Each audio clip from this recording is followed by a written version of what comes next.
அனைவருக்கும் வணக்கம். இந்த பதிவில் கார்த்திகை தீபத்தன்று நான் எப்படி விளக்கு ஏற்றினேங்கிறத பார்க்கலாம். பொதுவாக கார்த்திகை தீப திருநாளில் நாம் சிவபெருமானையும் வழிபடலாம், முருகப்பெருமானையும் வழிபடலாம். ஏன்னா கார்த்திகை மாதத்தில் முருகனை வழிபடுவது மிகவும் சிறப்பானது. கார்த்திகை பெண்கள் முருகனை வளர்த்த கதை நமக்கு தெரியும். அதனால தான் முருகருக்கு கார்த்திகேயன் என்ற பெயரும் வந்தது. அதுவும் இல்லாமல் இந்த கார்த்திகை திருநாளன்று கார்த்திகை நட்சத்திரமும் கூட. அது முருகனுக்கு மிகவும் உகந்த நட்சத்திரம். ஸோ இந்த நாளை நீங்கள் முருகருக்கு வேல் வழிபாடு செய்து வழிபடலாம். நான் இன்னைக்கு வேலுக்கு அபிஷேகம் செய்து வழிபட்டிருக்கேன். 5 பொருட்கள் வச்சு அபிஷேகம் பண்ணியிருக்கேன். நீங்கள் 3, 5, 9 இந்த எண்ணிக்கையில் அபிஷேகம் செய்து வழிபடலாம். முதல்ல உங்களுடைய வேலை கழுவருக்காக ஒரு சுத்தமான தண்ணியில் பச்சை கற்பூரமும் ஜவ்வாதும் நான் வாசனைக்காக ஆட் பண்ணியிருக்கேன். இந்த சுத்தமான தண்ணியை வச்சு தான் நாம் வேலை நல்லா கழுவணும். ஃபஸ்ட்டு ஒரு தட்டில் உங்கள் வேலை எடுத்து வச்சு அதை இந்த சுத்தமான தண்ணியில் நீங்கள் வேலை நல்லா கழுவிக்கோங்க. அடுத்ததாக நான் முதல்ல பால் வச்சு அபிஷேகம் பண்ணியிருக்கேன். நீங்கள் காய்ச்சாத பால் வச்சு தான் அபிஷேகம் பண்ணணும். பால் வச்சு அபிஷேகம் பண்ணினதுக்கப்புறமா வேலுக்கு நான் குங்குமம் இட்டுட்டேன். அடுத்து மலர்கள் வச்சு அர்ச்சனை பண்ணிட்டு தீப ஆராதனை காமிச்சு என்னுடைய முதல் அபிஷேகத்தை முடிச்சுக்கிறேன்.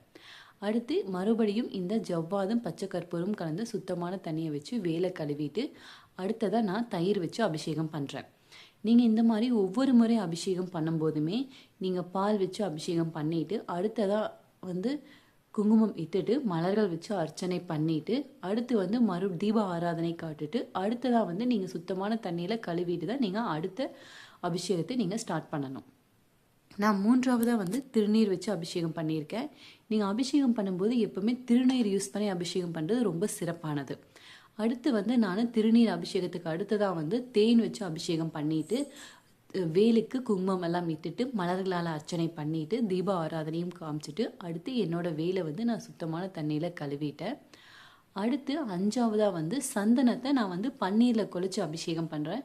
நீங்கள் சந்தனத்தை சுத்தமான தண்ணியில் மிக்ஸ் பண்ணியும் கூட நீங்கள் அபிஷேகம் பண்ணிக்கலாம்.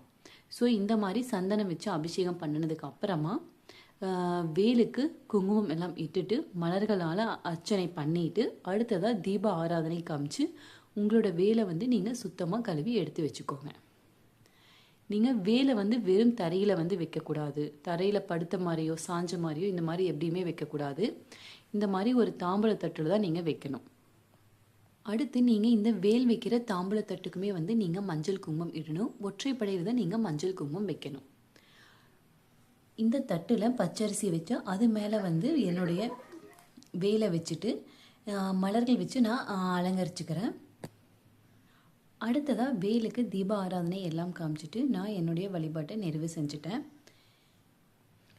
உங்களோட வேலை ஸ்டாண்ட் இல்லை அப்படின்னா நீங்கள் அதுக்கு வந்த வேலை நீங்கள் வெறும் தரையில் வைக்காமல் எவர் சில்வர் தவிர வேறு எந்த ஒரு கிண்ணத்துலேயோ தட்டுலேயோ நீங்கள் வச்சுக்கலாம். பித்தளை வெள்ளி இந்த மாதிரி ஒரு தட்டுலேயோ இல்லைனா ஒரு கிண்ணத்துலேயோ நீங்கள் உங்களுடைய வேலை வச்சுக்கலாம்.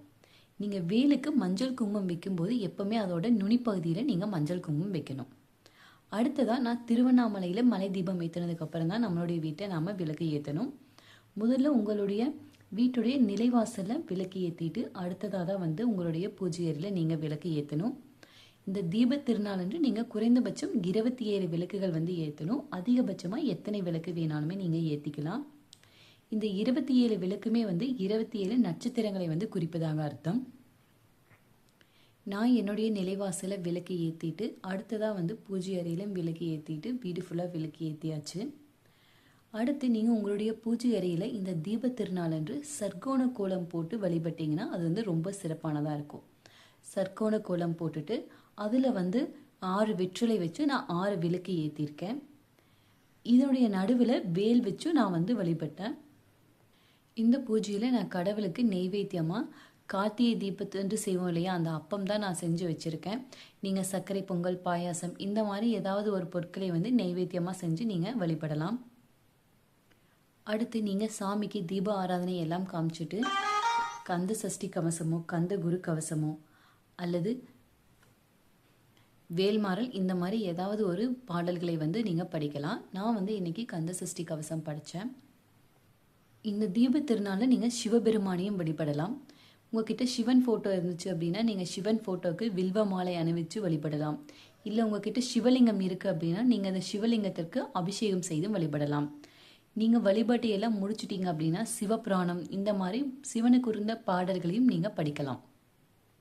நீங்கள் விளக்கு ஏற்றும் போது உங்கள் வீட்டோட எல்லா பகுதியிலையுமே வந்து விளக்கு ஏற்றணும். உங்கள் வீட்டோட மாடியில், பால்கனியில், அடுத்து உங்கள் பெட்ரூமில், சமையலறையில், ஹாலில், இந்த மாதிரி எல்லா பக்கமே வந்து நீங்கள் விளக்கு வந்து ஏற்றணும், கட்டாயமாக ஏற்றணும்.